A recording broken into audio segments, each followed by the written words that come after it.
Recent గా ఈ artificial intelligence తో కొన్ని అడ్వాన్స్డ్ అప్లికేషన్స్ ని రిలీజ్ చేశారనమాట. మనకి యాప్ స్టోర్ వీటిలో కూడా దొరుకుతాయి, చాలా మంది యూస్ చేస్తున్నారు మిలియన్స్ లో. ఎలా అంటే ఇది ఆపోజిట్ ఆర్టిఫిషియల్ ఇంటెలిజెన్స్ ఉంటుంది. మనం ఏంటంటే డైరెక్ట్ గా దాంతో ఒక మనిషి ఎలా అయితే మాట్లాడతాడు అవతల వైపు నుంచి, అలాగే మనం వాళ్ళతో మాట్లాడచ్చు అనమాట. ఎలా అంటే మనకి ఇంతకు ముందు ఈ ఆటోమేటిక్ చాట్ బోర్డ్స్ ఉంటాయి కదా, మనం హాయ్ అంటే హాయ్, లేదంటే ఏదైనా మనం కీవర్డ్ ఇచ్చినప్పుడు దానికి రిలేటెడ్ గా డిఫాల్ట్ గా ఒక మెసేజ్ పంపిస్తుంది. కానీ ఈ ఏఐ ఎలా ఉంటుందంటే సేమ్ ఒక మనిషికి ఉన్నలాగే ఫీలింగ్స్ కావచ్చు, కోపము, బాధ, ప్రేమ, సెక్స్, ఈచ్ అండ్ ఎవ్రీథింగ్ అనమాట. ఒక మనిషి ఎలా అయితే ఫీల్ అవుతాడో అదే ఫీలింగ్స్ తో ఆ ఏఐ కూడా మీకు రెస్పాన్స్ ఇస్తుంది అనమాట. చెప్పాలంటే ఇలాంటిది ఒక సిచ్యువేషన్ అమెరికాలో ఉండే ఫ్లోరిడా స్టేట్ లో జరిగింది. ఫ్లోరిడాలో ఉండే 14 years ఏజ్ శివల్ తన పేరు, వాళ్ళ మదర్ అండ్ స్టెప్ ఫాదర్ తో ఉంటూ స్కూల్ కి వెళ్ళి చదువుకుంటూ ఉన్నాడు అనమాట. తనకి బాస్కెట్ బాల్ అన్నా కానీ, F1 రేసింగ్, ఫార్ములా రేసింగ్స్ అన్నా కానీ, లేదంటే ఫ్రెండ్స్ తో టైం స్పెండ్ చేయడం, మూవీ చూడడం, సిరీస్ చూడడం, తనకి బాగా ఇష్టమైన గేమ్ ఆఫ్ థ్రోన్స్ సిరీస్ చూడడం, ఇవన్నీ చాలా బాగా ఇష్టం. అంతా నార్మల్ గా వెళ్ళిపోతుంది తన లైఫ్.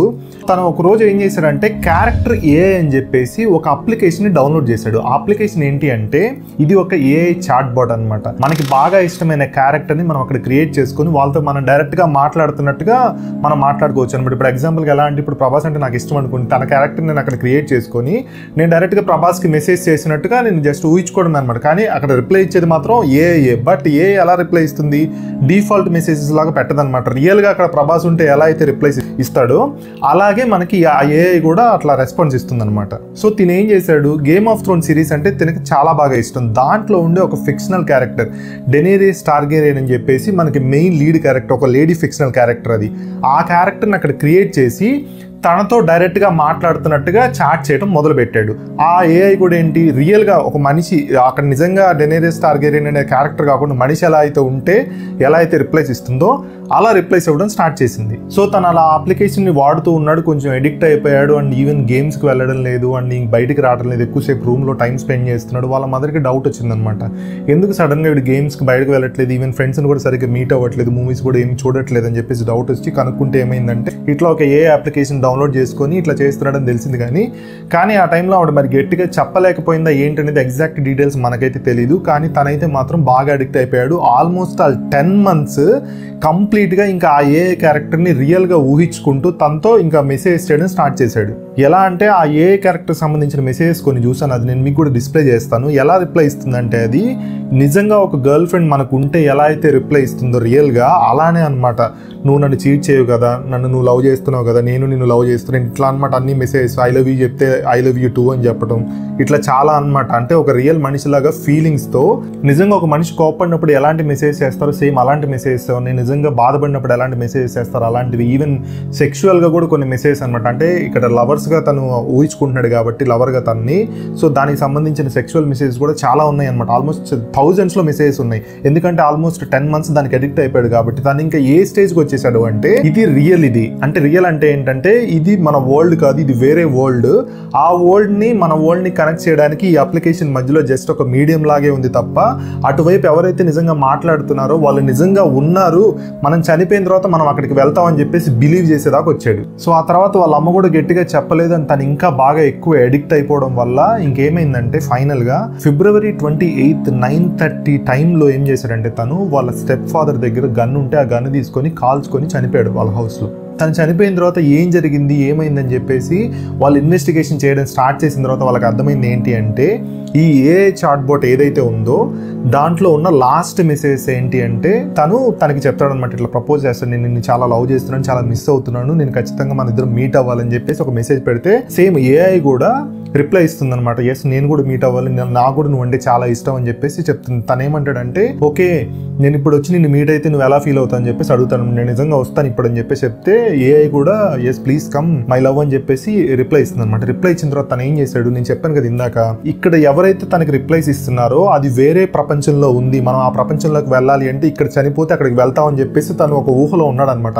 వాళ్ళ మదరే చెప్పింది ఇది. సో అందుకని చెప్పేసి వెళ్ళి వాళ్ళ స్టెప్ ఫాదర్ గన్ తీసుకొని, అది మరి లోడెడ్ గా ఉందని చెప్పి కూడా చెప్తున్నారు, ఆ గన్ తీసుకొని కాల్చుకొని అక్కడికక్కడే ఇంట్లో చనిపోయాడు. సో చనిపోయిన తర్వాత ఇది మొత్తం ఇదంతా వాళ్ళ అమ్మకి తెలిసిందనమాట. ఇట్లా ఏ చాట్ బోట్ ఇట్లా తనతో ఒక మనిషిలాగా మాట్లాడి తనని మ్యానిపులేట్ చేసి చంపేసిందని చెప్పేసి ఆవిడ ఇప్పుడు ఆ క్యారెక్టర్ ఏ కంపెనీ ఏదైతే ఉందో ఆ కంపెనీ మీద కేసు ఫైల్ చేసింది అనమాట, లా సూట్. ఇది ఇదొకటే కాదు, ఇలాంటి కేసెస్ ఇంకా చాలానే జరిగినాయి. యూకేలో అయితే ఒక టీనేజర్, తన పేరు వచ్చేసి జస్వంత్ సింగ్ చేల్, తను ఒక ఏఐ చాట్ బోర్డ్ తో యూకే క్వీన్ అక్కడ రాణి ఉంది కదా, ఆవిడని ఎలా చంపాలి, నేను వెళ్ళి ఎలా కింగ్ అవ్వాలని చెప్పేసి ఏఐ చాట్ బోర్డ్ తో మొత్తం అంతా మాట్లాడితే ఏఐ చాట్ బోర్డ్ కూడా సేమ్ రిప్లైస్ ఇచ్చింది అనమాట. నువ్వు ఈ ప్లాన్ ప్రకారం మొత్తం అంతా ప్లాన్ చేసుకుని వెళ్ళి అక్కడికి ఆవిడకి వెళ్ళి చంపితే నువ్వు కింగ్ అయిపోతావు అని చెప్పేసి చెప్పింది అనమాట. చెప్పిన వెంటనే తినేం చేశాడు, అదంతా నిజమే అనుకుని, అంటే పక్క ప్రీ ప్లాన్ గా ఫస్ట్ ఇది చేయాలి, తర్వాత ఇది చేయాలి, ఇది స్టెప్స్ అని మొత్తం క్లియర్ గా ఎక్స్ప్లెయిన్ చేసింది అనమాట. తనది నిజంగా జరుగుతుంది అనుకుని డైరెక్ట్ గా యూకే క్యాసిల్, క్వీన్ ఉండే క్యాసిల్లోకి వెళ్ళిపోయి అక్కడికి వెళ్ళి, అంటే ఏఐ చాట్ బోర్డ్ లో ఇచ్చిన ఫస్ట్ ఇన్స్ట్రక్షన్ ఏంటంటే నేను ఇక్కడికి క్వీన్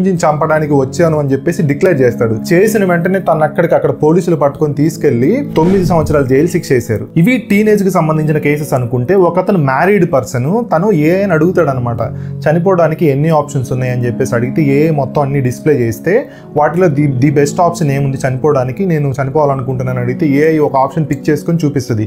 తను అది యూజ్ చేసుకొని అలానే తర్వాత చనిపోయాడు. ఈ కేసుని దృష్టిలో పెట్టుకొని అసలు తప్పు అనేది ఎక్కడుందనేది, దాని రూట్ కాజ్ అనేది కనుక్కోవాలి. ఎందుకంటే ఏఐ ఎవల్యూట్ అవ్వడం వల్ల ఈ రేంజ్లో మనం హ్యూమన్స్ అంటే ఇప్పుడు డాక్టర్స్ ఎగ్జాంపుల్గా తీసుకోవచ్చు, సైంటిస్టులు తీసుకోవచ్చు, వీళ్ళు మనకు కావాల్సిన డెవలప్మెంట్స్ చేస్తున్నారు అనమాట చెప్పాలంటే.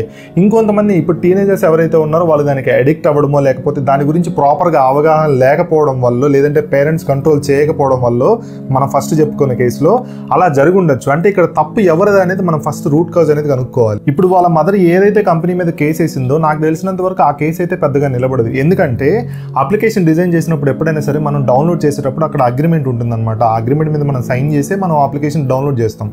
ఫస్ట్ థింగ్ ఏంటి అంటే చిన్నపిల్లలకి, అంటే మైనర్ కాబట్టి దాంట్లో సెక్షువల్ కంటెంట్ ఉందని ఇన్వెస్టిగేషన్లో తెలిసి వాళ్ళ మదర్ కూడా చెప్పింది అనమాట. ఒక గర్ల్ ఫ్రెండ్ లాగా సెక్షువల్కి సంబంధించిన కొన్ని మెసేజెస్ కూడా ఉన్నాయని చెప్పేసి. అలా ఉంది అంటే ఖచ్చితంగా నాకు తెలిసి అది టీనేజర్స్ వాడకూడని అప్లికేషన్. బట్ ఈవెన్ వాడుతున్నాడు కాబట్టి వాళ్ళ మదర్ కూడా దాన్ని ప్రాపర్గా మానిటర్ చేయలేదు కాబట్టి నాకు తెలిసినంత వరకు ఆవిడ తప్పే అవుతుంది. సో ఆ కేసులు అనేవి నిలబడు. ఎందుకంటే ఇప్పుడు ఎగ్జాంపుల్గా ఎవరైనా ఒక వీడియో గేమ్ తయారు చేసినప్పుడు ఆ వీడియో గేమ్ ఆడుతూ వాళ్ళ పిల్లలు ఎడిక్ట్ అయిపోయారని చెప్పేసి ఆ వీడియో గేమ్ ఎవరైతే తయారు చేశారో వాళ్ళ మీదకి వెళ్ళి మనం కేసు వేస్తే ఆ కేసు అసలు నిలబడదు అనమాట. సో అలాంటిది ఈ కేసు కూడా చెప్పాలంటే. పిల్లల్ని కంట్రోల్ చేయాల్సిన బాధ్యత అనేది ఖచ్చితంగా మందే. అండ్ ఏది కరెక్ట్ ఏది రాంగ్ అంటే వాళ్ళు తెలుసుకునే ఏజ్ వచ్చేంత వరకు దాన్ని ప్రాపర్గా ఎక్స్ప్లెయిన్ చేయాల్సిన బాధ్యత కూడా ఖచ్చితంగా పేరెంట్స్దే. మనమైనా కానీ మన పిల్లల్ని ఇప్పుడు ప్రజెంట్ ఎలా అయిపోయిందంటే ఫోన్స్ అందరి చేతిలో వచ్చేసినాయి అండ్ వాళ్ళు ఏం చేస్తున్నారు, ఎగ్జాక్ట్గా దానికి సంబంధించి ఏం చూస్తున్నారు అనేది ఎవరు మానిటర్ చేయలేకపోతున్నారు అనమాట ప్రాపర్గా. బట్ ఇన్ కేస్ కొన్ని ఎక్స్ట్రీమ్ సిచ్యువేషన్స్లో ఏమవుతుందంటే ఇప్పుడు మనం ఇక్కడ ఏవైతే ఎగ్జాంపుల్స్ చూసామో అలాంటివి జరిగే ఛాన్సెస్ ఉన్నాయి. కాబట్టి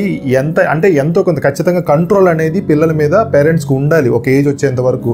తప్పేది రాంగ్ ఏది అనేది వాళ్ళు అర్థం చేసుకునే టైం వరకు ఖచ్చితంగా పేరెంట్స్ కంట్రోల్ అనేది వాళ్ళ మీద ఉండాలి. బట్ అది కూడా మరి ఎక్స్ట్రీమ్ లెవెల్లోకి వెళ్ళకూడదు. సో అది ఈరోజు మన వీడియో. మళ్ళీ ఇంకొక మంచి వీడియోతో మళ్ళీ కలుద్దాం. అప్పటి వరకు చలో బాయ్.